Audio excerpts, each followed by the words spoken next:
One of the things I love about this Jayco Melbourne is the 6-gallon electric and LP hot water heater. The great thing about it is I can have hot water coming out of this tap, and it's not limited to 6 gallons.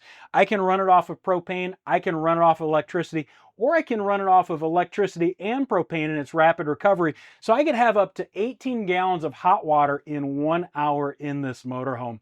For more information on the Jayco Melbourne, visit our website at jayco.com or our YouTube channel for a complete walk-around video of this motorhome.